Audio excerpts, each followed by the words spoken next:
Les amis, bienvenue en Grande-Bretagne, bienvenue à Enstone. Nous sommes ici dans l'un des quartiers généraux de l'écurie de Formule 1 Alpine. J'aurai la chance immense, peut-être, de m'installer au volant d'une Formule 1. Je ne suis pas pilote de Formule 1.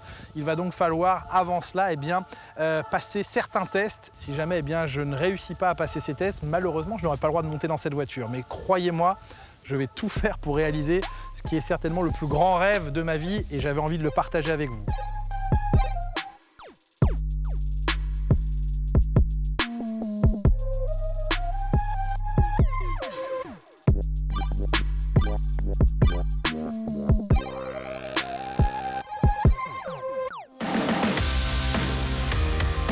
Salut Esteban. Ça va bien? Merci de nous accueillir à Enstone. Avec plaisir. Bon, je t'explique même pas dans quel état de folie, de stress, d'excitation je me trouve. J'imagine, j'étais pareil. D'arriver à Enstone ici. Déjà, on est ici à l'entrée d'Enstone. Mes yeux vont directement ici parce qu'il y a ton trophée de la victoire, le Grand Prix de Hongrie. L'ultime accélération, elle est là, la victoire d'Esteban Ocon aujourd'hui, il l'a fait, lui aussi il l'a fait. De ce côté-là, on a la voiture championne du monde avec Fernando Alonso, c'était une autre époque, sous les couleurs Renault, la maquette de la voiture 2022, et là où on se trouve, devrait y avoir ta voiture. Devrait y avoir ma voiture. Et elle n'est pas là, elle est en bas. Elle est en bas, en train d'être préparée pour toi, pour ta journée. Toi, tu pars travailler au simulateur. C'est ça. Et tu nous laisses ta place après, c'est ça? C'est ça, exactement. Cette phrase n'a aucun sens, c'est de la folie. Cette fois, on y est, on est dans l'usine. On va s'occuper maintenant de faire un baquet pour espérer monter dans une Formule 1. Il faut y être bien installé et chaque pilote a une morphologie différente. J'ai pas vraiment le morphotype d'un pilote de Formule 1. Donc il y a un peu de travail pour les garçons qu'on va aller rejoindre maintenant qui sont autour de la voiture. Nathan est ici, Dominique, notre ingénieur, Matt et Marc qui a la tête penchée sur la boîte de vitesse. C'est eux qui vont s'occuper de nous. Maintenant, on va voir si mes fesses rentrent dans celles de Fernando Alonso. Il y a peu de chance, mais on va quand même essayer.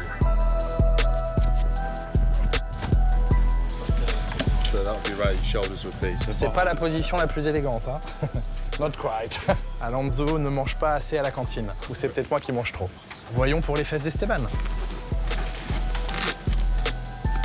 For me, it feels tighter here. Alors ce baquet est le baquet de Juan Pablo Montoya. Normalement, je peux entrer dedans. Yeah. Yeah. Feels good. Yeah. Donc en fait, le test des 3 premiers sièges était uniquement pour m'humilier, pour me faire comprendre que je n'avais pas le gabarit d'un pilote de F1. And then there'll be 2 fixing points that will then seat it down for you.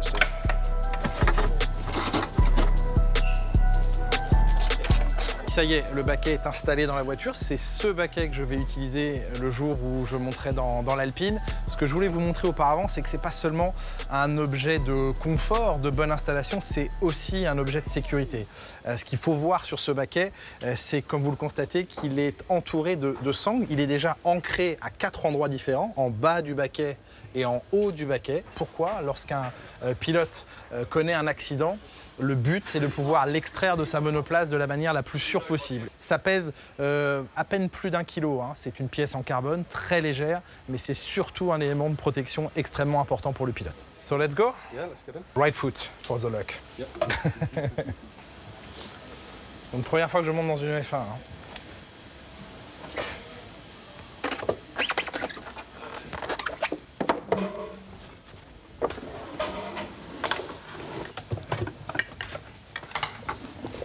Concrètement, on est plutôt bien installé, mais pour l'instant, il n'y a pas le casque, il n'y a pas le Hans, il n'y a pas le halo, mais l'environnement est un peu moins claustrophobique que ce que j'imaginais. Les pédales sont un peu près de moi, mais on est bien installé.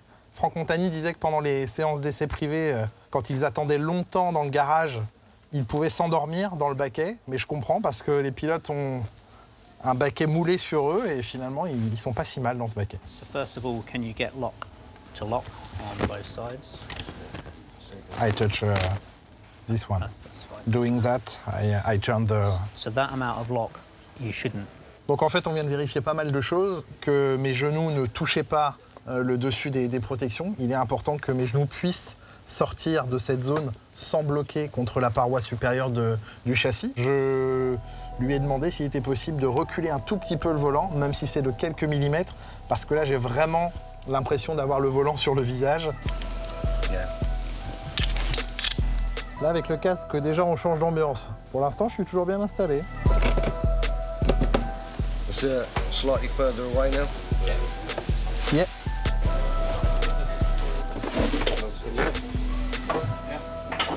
Il fait déjà chaud à l'arrière, ça m'inquiète beaucoup. Pour vous dire à quel point les choses vont être faites extrêmement sérieusement. C'est la checklist de Dominique qui doit cocher toutes les cases de manière positive, sinon on ne roulera pas dans la F1.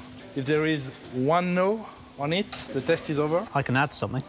Dominique a souri. Ces voitures, même si elles vont rouler sur un test privé, doivent répondre à toutes les conditions de la FIA en matière de sécurité, de manière dont la voiture est construite, de la manière dont la voiture est utilisée. Donc il faut vérifier que mon installation dans la voiture soit sûre pour moi et pour tout l'environnement dans lequel je suis. Jacques, comment ça va? La pêche, la pêche. La forme? Toi aussi, tu postules pour un baquet? Ouais, j'écoute, puis je coûte pas cher en ce moment. Donc, Alors moi, je vais te dire, je suis gratuit. Tu vas me dire, faut jamais être gratuit. c'est très cher gratuit, faudrait que tu payes. Oui, c'est ça, c'est ça. Bon, Qu'est-ce que tu vas coûter en dégâts aussi hein? Il y a des mots qu'il ne faut pas utiliser ici. T'as perdu du poids, hein? Merci, Jacques. C'est pour le baquet? Ah, c'est pour te plaire. Je commence à comprendre pourquoi les pilotes font extrêmement attention à avoir tout en place sous la combinaison avant de monter dans la voiture, si vous voyez ce que je veux dire. Okay. I love that sound. Just to see how you find it. Cette fois, on essaye l'appui-tête, ce qu'on appelle en anglais le headrest. Ils ont deux épaisseurs d'appui-tête et donc on essaye les deux pour savoir ce qui me convient le mieux pour que j'ai pas trop la tête en avant. Yeah, perfect. Is that okay? Yeah, Can you feel the sliding? yeah. Yeah. The heel rests locate fine.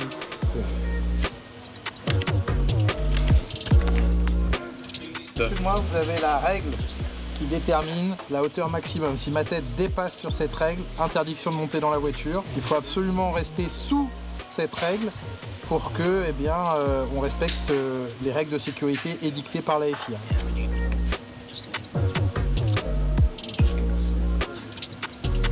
De toute façon, tu vas prendre 2G seulement, donc ça va aller. You saying you just need one lap?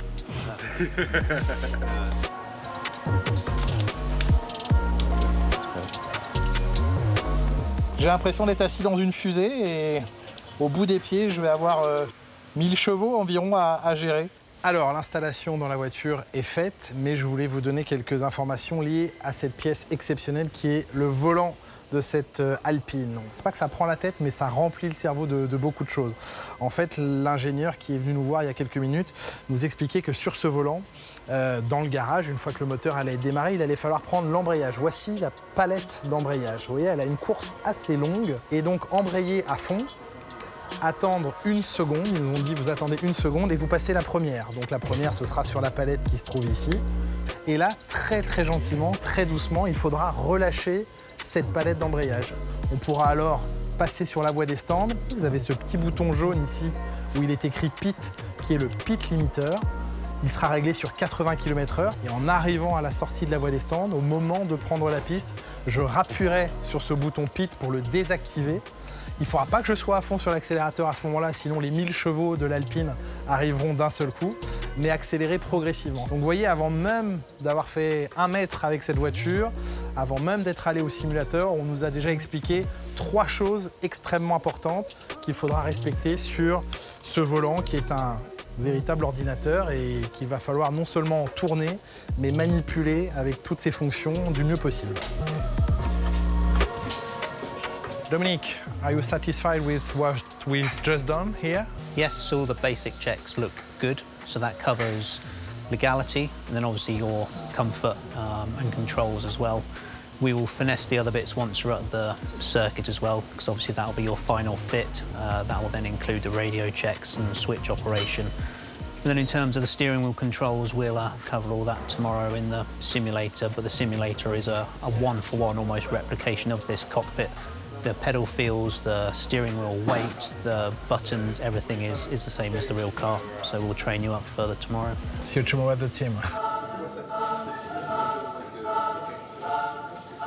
Je parle un peu plus bas, les amis, parce qu'on est dans l'Ops Room. L'Ops Room, c'est une grande salle de contrôle ici à Enstone, depuis laquelle beaucoup d'ingénieurs travaillent durant les week-ends de compétition et sont en connexion avec les circuits où se passent les Grands Prix. Là, aujourd'hui, il ne va pas s'agir de Grand Prix, il va s'agir de rejoindre Dominique, notre ingénieur, Jacques Villeneuve, qui est déjà là, en grande forme. Et nous allons avoir notre briefing lié à l'utilisation du simulateur et à toute la sécurité autour de ce projet. Hello, Dominique. Good morning. We are with you now. Okay, so this, I'm going to show you part of a document, which is what we call an info sheet, which I prepared originally for a test with the young drivers at Monza. Some of it might seem a bit simple, but it's basically a complete statistical overview of the circuit before we turn up. The race drivers also have a very similar document prepared for them. It's often sent so they can just digest it on the flight and things like that, and basically have an idea of the circuit, the strategy they're going to do, the setup that they're going to run, all these sort of bits and pieces, and a bit of a review of the race before as well. So this one's going to be obviously Monza-centric.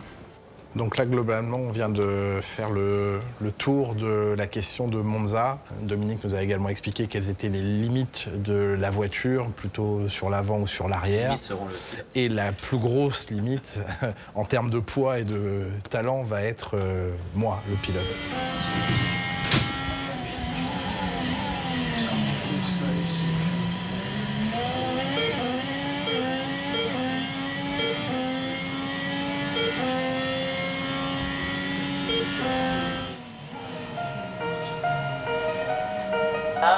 Yeah, so there's a bit more rear grip.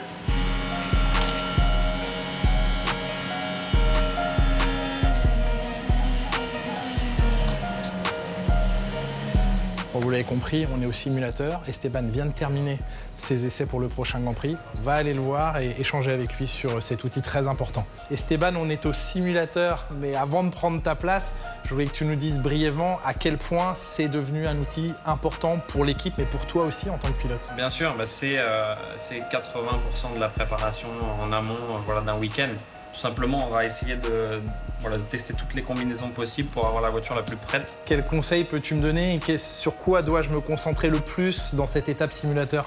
Juste de conduire la voiture, tout simplement. C'est ce qui va être le plus important pour toi, c'est que tu prennes un peu la confiance de voir comment ça se passe. Et ici, tu peux tester les limites, pousser un petit peu plus, parce que si tu sors, mais il n'y aura pas de casse. Donc c'est ton moment pour pouvoir tester un peu les limites de voiture, voir ce que ça donne, freiner tard, avoir des petits blocages.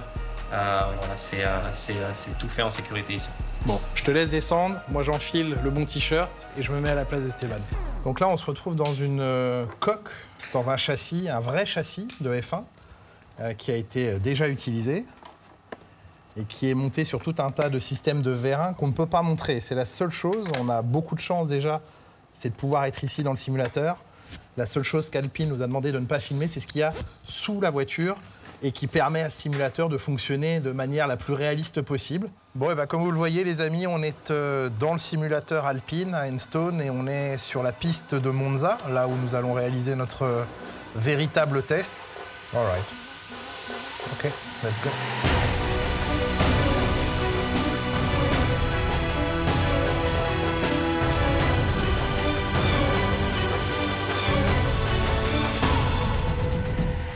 On va y aller tranquille. Allez, on sort de la parabolique. Et là, on arrive sur l'un des plus beaux virages au monde, c'est Ascari.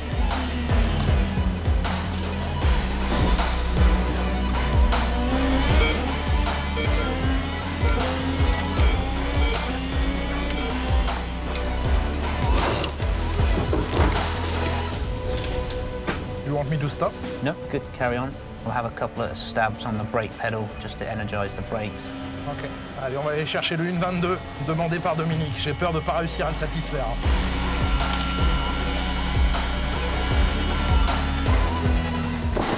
Voilà, j'ai fait exactement ce que je voulais pas faire.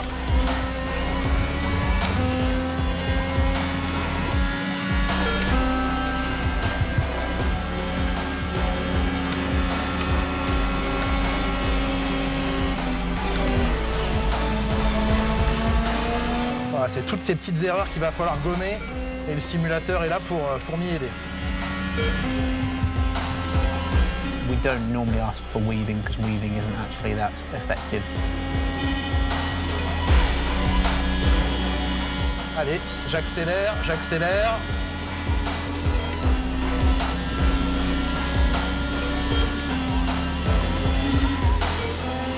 Je viens de faire un temps de 1,26,8. Les pilotes tournent en 1,22 à peu près ici. Donc je suis évidemment encore très très loin du compte. Oups.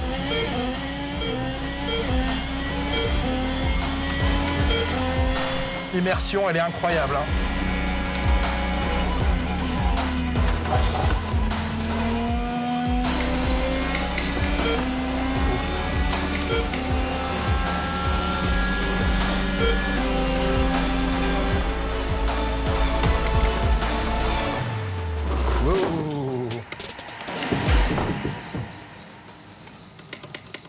Pour une première expérience, c'était incroyable. Sur la pédale d'accélérateur, il faut être très très calme et je ne l'ai pas toujours été. Donc j'ai fait quelques erreurs, quelques têtes à queue. Ils seront totalement interdits le jour J. Mais on va dire que le simulateur est là pour faire ce genre d'erreur. C'est une expérience unique. Là, ça fait plus le malin. Hein. C'est incroyable. Je vais dire que je viens d'en utiliser 10%.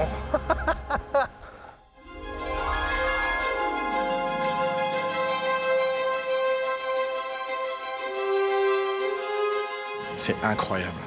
J'en veux un comme ça à la maison. Si quelqu'un veut me faire un cadeau, j'aurai 40 ans à la fin de l'année. Ça peut être un beau cadeau.